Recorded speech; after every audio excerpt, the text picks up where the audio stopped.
तो चलिए एक बार फिर से आपको जेईसी से लिए चलते हैं। भाजपा की वृहद कार्य समिति की बैठक और केंद्रीय मंत्री गजेंद्र सिंह शेखावत संबोधित कर रहे हैं। सुनिए। हम सब के अपने प्रिय आदरणीय भूपेंद्र जी, आदरणीय अर्जुन राम जी, हम सब के बीच में उपस्थित जिन्होंने भारतीय जनता पार्टी को एक एक कदम आगे बढ़ा करके इस मुकाम पर पहुंचाने के लिए निरंतर दशकों तक साधना की, हमारे सब के अपने आदरणीय ओम जी भाई साहब, हम सब के बीच में उपस्थित भारतीय जनता पार्टी के अन्य वरिष्ठ नेतागण,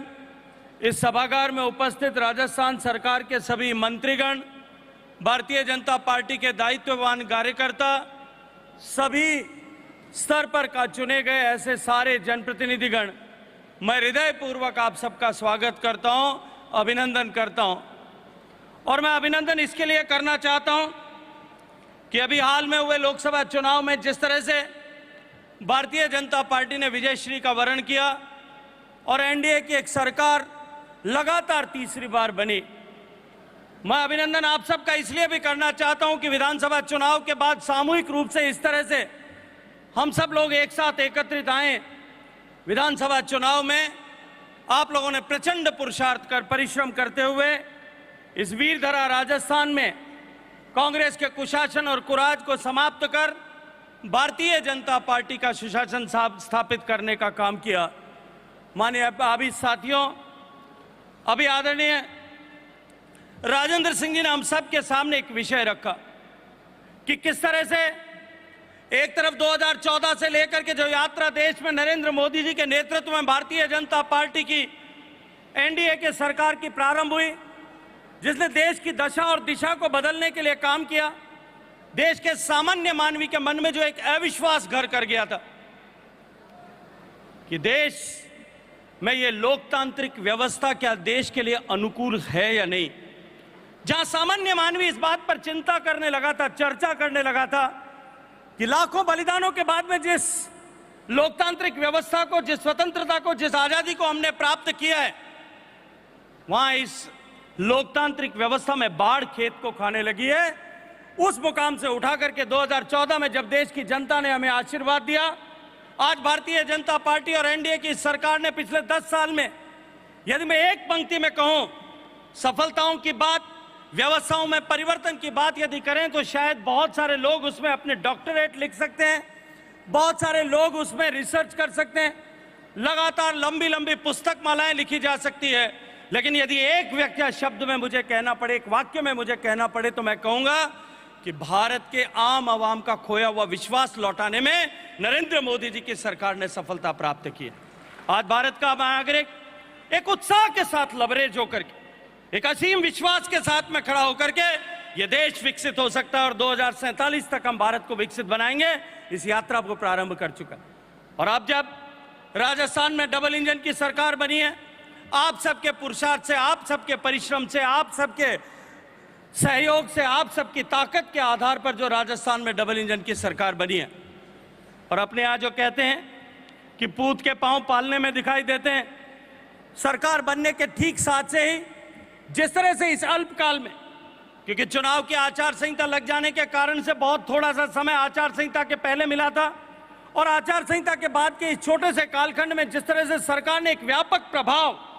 राजस्थान की जनता के दिल और दिमाग पर छोड़ा है, अपना विजन, अपनी दृष्टि, अपनी दूरदर्शी सोच, और माननीय नरेंद्र मोदी जी के नेतृत्व में जिस तरह से हम देश को परिवर्तित करना चाहते हैं, प्रदेश को आगे ले जाना चाहते हैं, और इस फेडरल कॉम्पिटिटिव इरा में जहां प्रदेशों के बीच में एक स्वस्थ प्रतिस्पर्धा का माहौल माननीय नरेंद्र मोदी जी के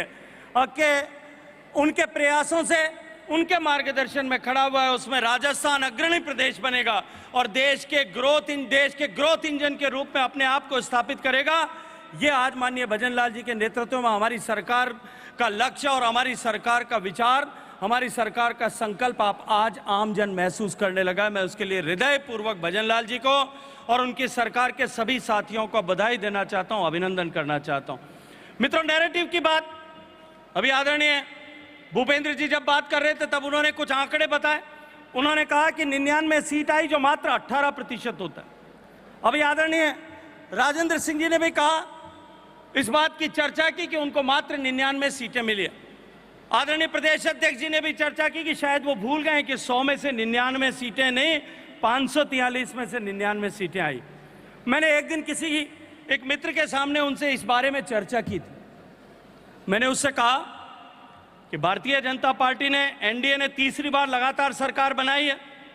चर्चा का विषय था कि तीसरी बार लगातार सरकार बनी है, लेकिन कहीं भारतीय जनता पार्टी के कार्यकर्ता के मन में थोड़ी सी उदासीनता है कि उन्होंने जो लक्ष्य लिया था, उनके मन में एक मायूसी है कि उन्होंने जो लक्ष्य लिया था कि हम अब की बार प्रचंड बहुमत के साथ में, ऐतिहासिक बहुमत के साथ देश में सरकार बनाएंगे। भारतीय जनता पार्टी के कार्यकर्ताओं के मन में तो सरकार बनने के बाद में भी मायूसी है, लेकिन कांग्रेस के लोग 100 में से 543 में 99 सीट लेकर के भी अति उत्साहित हैं। ऐसा क्यों है? और मेरे उस मित्र ने जो जवाब दिया, उन्होंने कहा कि मैं और मेरी बड़ी बहन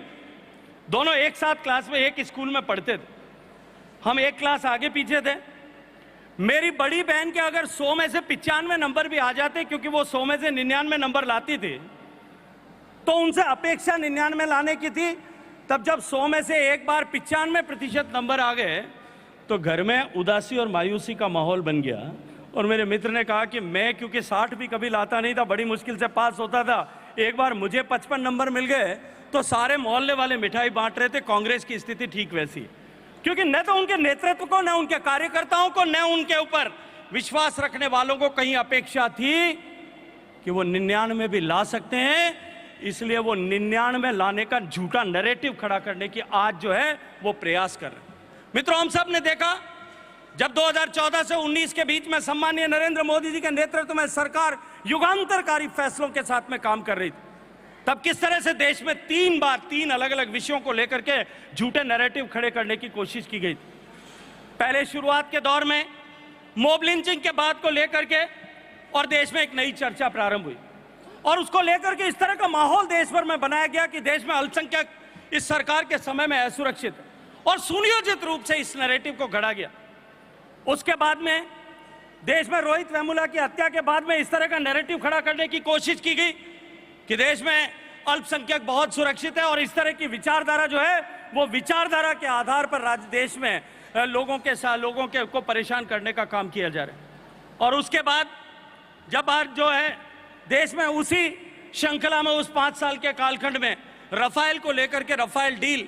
जिसको लेकर के भारत की वायुसेना पिछले 30 साल से इंतजार कर रही थी। हम पड़ोसी देशों की तुलना में हमारी कैपेसिटी जो है कम और कमतर हो गई थी। लगातार उसमें उन्नयन होना चाहिए, इस दिशा में लगातार मांग हो रही थी। लेकिन फिर भी जब रफाल को खरीदा गया, जिन शर्तों को लेकर के रफाल की चर्चा यूपीए के शासन के समय में की गई थी, उनसे बेहतर शर्तों पर, उनसे बेहतर तरीके से कम पैसे में जब खरीदा गया, उसको लेकर के भी एक झूठा नैरेटिव खड़ा करने की कोशिश की गई। लेकिन 19 के चुनाव में मित्रों कांग्रेस को सफलता नहीं मिली, यूपीए को सफलता नहीं मिली, क्योंकि वो उस नैरेटिव को नीचे ट्रांसलेट नहीं कर पाए थे धरातल में। अब की बार 2019 से 24 के इस कालखंड में उन्होंने 3 बार फिर नए आंदोलन खड़े किए। एक सिटीजनशिप अमेंडमेंट एक्ट जब भारत की सरकार लेकर के आई, जो पाकिस्तान में रहने वाले, अफगानिस्तान में रहने वाले, पूर्ववर्ती भारत में, वृहत्तर भारत में रहने वाले जो लोग भारतीय मूल के धर्म की आस्था रखने वाले या पूजा पद्धति में आस्था रखने वाले लोग हैं और उनका राजनीतिक संरक्षण में जिस तरह से शोषण होता है, प्रताड़ना होती है, ऐसे लोगों के लिए भारत की भूमि नैसर्गिक मातृभूमि है। उनका बाएं पसार करके हमें भारत में स्वागत करना चाहिए। भारत में आने के बाद वो शरणार्थी के रूप में, निर्वासित के रूप में अपना जीवन व्यतीत करें और वो कष्टमय जीवन व्यतीत करें, ये उचित नहीं है। इसको सुविधा प्रदान करने के लिए जब सिटीजनशिप अमेंडमेंट एक्ट लाया गया, एक झूठा नैरेटिव पूरे देश भर में खड़ा किया गया। देश भर में आंदोलन खड़े किए गए, क्योंकि वो जानते थे कि मात्र चर्चाएं करने मात्र से हमें सफलता नहीं प्राप्त हो सकती। इसलिए उसको धरातल पर जो है उतारने के लिए उन्होंने आंदोलन खड़े किए। और उसके बाद जब दूसरा किसान के नाम पर एक आंदोलन खड़ा किया गया, पूरे देश भर में इस तरह का माहौल बनाने की कोशिश की गई और उस आंदोलन में उन्हें कहीं किसी तरह से कुछ हद तक जो है सफलता भी मिली। और उसके बाद तीसरा आंदोलन पहलवान लड़कियों का एक झूठा नैरेटिव खड़ा किया गया। और इन सब के चलते हुए जिस तरह का वायुमंडल बना और उसके साथ में जोड़ करके कांग्रेस पार्टी ने जिस तरह से न्याय यात्रा की, उसको धरातल पर उतारने की कोशिश की, ये निश्चित रूप से इस मानसिकता को हमें समझ करके और आने वाले समय में उसके अनुकूल, उसके अनुरूप आचरण और व्यवहार करने की आवश्यकता है।